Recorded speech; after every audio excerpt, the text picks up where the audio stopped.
अस्सलाम वालेकुम आबादगार दोस्तों। असां सां जॾहिं असांजा आबादगार ग्रोवर्स राब्तो कंदा आहिनि त उहे मुख़्तलिफ़ जिन्सनि जे बारे में पुछा कंदा आहिनि त सर इहा जिन्स कीअं आहे। त ॾिसो हाणे असांखे जेका इंफॉर्मेशन कंहिं ब्रीडर या कंहिं साइंटिस्ट खां मिलियल हूंदी आहे त उहो साइंटिस्ट उन जिन्स जे पैदावार जे बारे में ॿ ॻाल्हियूं कंदो आहे, ॿ ॻाल्हियूं कंदो आहे। उहे ॻाल्हियूं कहिड़ियूं आहिनि त हिकिड़ी ॻाल्हि उन्हनि जी इहा हूंदी आहे त हिन जिन्स में हेतिरी सघ आहे पैदावार ॾियण जी। मिसाल जेकॾहिं पाण ॻाल्हि कयूं इमदाद आहे, बेनज़ीर आहे, बकर स्टार आहे, अकबर 19 आहे, फ़ख्र बकर आहे, गैलेक्सी आहे, सिंधु आहे, IV3 आहे, IV2 आहे, निया शाइन आहे, ऐं जेके जिन्सूं आहिनि पंहिंजूं त उन्हनि जे बारे में ब्रीडर चवंदो आहे त इन जिन्स में 80 खां 85 मण, 80 खां 90 मण जेतिरी सघ आहे ऐं इन जी एवरेज आहे 60+ या 65 मण पर एकड़ एवरेज आहे। ठीकु आहे। त हाणे हिकिड़ी ॻाल्हि जेका तव्हां आबादकारनि खे गुज़ारिश में रखंदासीं त ॾिसो, जॾहिं बि असां कंहिं जिन्स में जंहिंमें वधीक पैदावार खणूं, जेकॾहिं असां चऊं त असांजी इहा जिन्स असांखे वधि में वधि पैदावार ॾिए त काइंडली इहा ॻाल्हि ज़हन में रखी छॾियो त उहा असां घटि फर्टिलाइज़र टेक्नोलॉजी ते नथा पोखे सघूं। उन में वधि में वधि पैदावार तॾहिं खणंदासीं उन जी जॾहिं देखभाल बि ओड़े तरीक़े सां कयूं।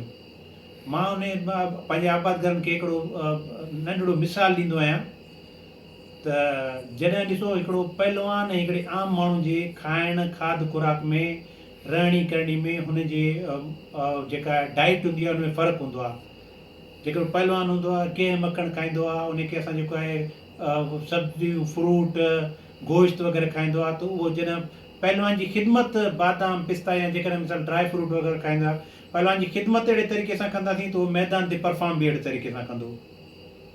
ॿियो हिकिड़ो मिसाल मां ॾींदो आहियां त ॾिसो, गुलाबी नस्ल ऐं कामोरी नस्ल जी ॿकरियुनि में फ़र्क़ु हूंदो आहे। ठीकु आहे। उन जी देखभाल, उन्हनि जी रहणी करणी जो ख़र्चो असांखे अहिड़े तरीक़े सां करिणो, तॾहिं त असांखे गुलाबी जो माना नंढिड़ो चवनि था जेका छेली आहे या छेलो आहे, बचो आहे, उहो बि सम्झो असांखे माना लखनि खां मथे थो मिले।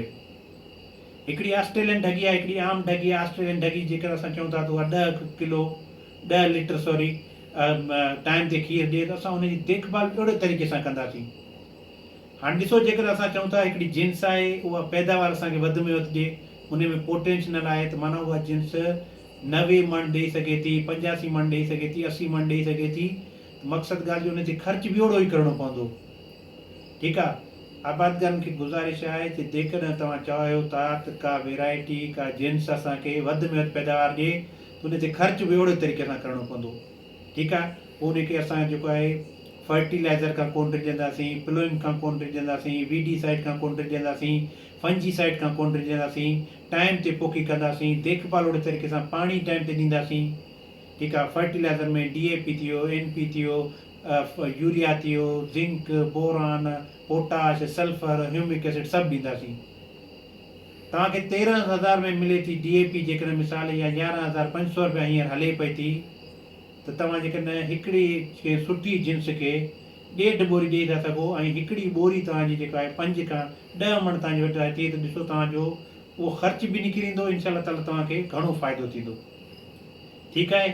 सो महिरबानी करे जॾहिं बि को आबादकार चए थो असांखे वधीक पैदावार वारी जिन्स खपे त ॾिसो उन ते ख़र्च बि ओड़े हिसाब सां करिणो पवंदो। उमेदु आहे तव्हांखे वीडियो पसंदि आई हूंदी। असांजूं नंढिड़ियूं हिकिड़ियूं सजेशन्स हूंदियूं आहिनि ऐं तव्हां आबादकारनि जा पंहिंजा हिकिड़ा सुवाल हूंदा आहिनि असांजे व्याख्यान ते। ऐं जेकॾहिं तव्हां जेको सुवालु हुजे या इन शइ में का गुंजाइश हुजे या तव्हांजे ज़हन में का सुठी ॻाल्हि हुजे त असां सां शेयर ज़रूरु कंदा कयो। तव्हां सभिनी जी वॾी महिरबानी। Thank you so much.